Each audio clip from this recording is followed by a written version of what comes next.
The philosopher bell hooks wrote, "The function of art is to do more than tell it like it is. It's to imagine what is possible." Yet it seems there are still limits to what is possible for specific groups of people that are represented in cinema. Today, I will discuss representation of women in cinema, the Bechdel-Wallace test, and some ways to identify misrepresentation in media. But first, let's understand what unequal representation means. The U.S. Census Annual Report of 2018 states that women make up over 50% of the population of the United States. You heard that right. There are more women in the United States than men. Fact. In a report compiled by Dr. Martha M. Lausen for the study of women in television and film at San Diego State University, females only comprised 29% of protagonists featured in the 100 top domestic grossing films of 2016. And in 2017, Dr. Lausen also reported that female characters only represent about 30% of all speaking characters, which includes major and minor characters. So if women are over 50% of the population, then they are not accurately represented in cinema at this percentage. Writers' rooms are still predominantly male, and females only comprise 38% of major characters when the film had a female writer or director. So how can we actively see representation in real time? Well, one way is to measure the representation of women in fiction. An example is the Bechdel-Wallace test. So what is the Bechdel-Wallace test? Well, the Bechdel-Wallace test is a test named after cartoonist Alison Bechdel and her friend Liz Wallace. And this test examines if a film has the following requirements. The movie must have at least two women with names in the film who talk to each other about something other than a man.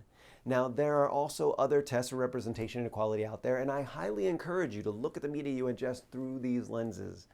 Okay, so what movies have passed or failed the Bechdel-Wallace test?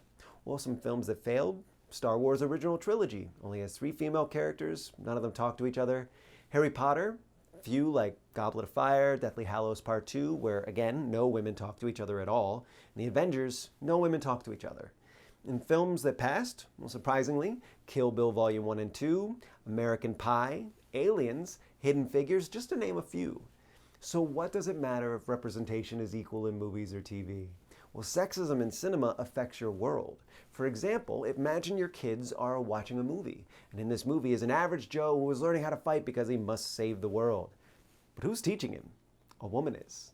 A woman who's faster, smarter, and tougher than he is, but she's not even the lead character. And women are often the ones helping the man be better in film and TV. Remember that in Dr. Lausen's study, women make up only 29% of all sole protagonists or heroes. The truth is that movie that your kids are watching, it's Ant-Man. It's owned by Disney. The representation doesn't match the reality. If the world really is 50-50, then our films should reflect that. In a 2019 study by Common Sense Media called "Watching Gender: How Stereotypes in Movies and on TV Impact Kids' Development," television shows and movies that specifically target children, the male characters outnumber female characters by a factor of 2 to 1. Male characters are represented more frequently on U.S. children's television shows, and boys are constantly depicted as more knowledgeable, more aggressive, and less differential than girls. Now, if you were aware of these types of biases in our media and literary culture, it could help lead to a better understanding of how these affect worldviews and perspectives of not just ourselves, but our children as well. Wrapping up, we learned that misrepresentation happens even before anything hits the screen, be it big or small, and that there are some ways to help us identify misrepresentation, such as the Bechdel-Wallace test, and also how to start looking for these types of misrepresentations, not just in mature shows, but in ones for kids as well. Charles Darwin said, "Great is the power of steady misrepresentation," but the history of science shows that fortunately this power does not long endure.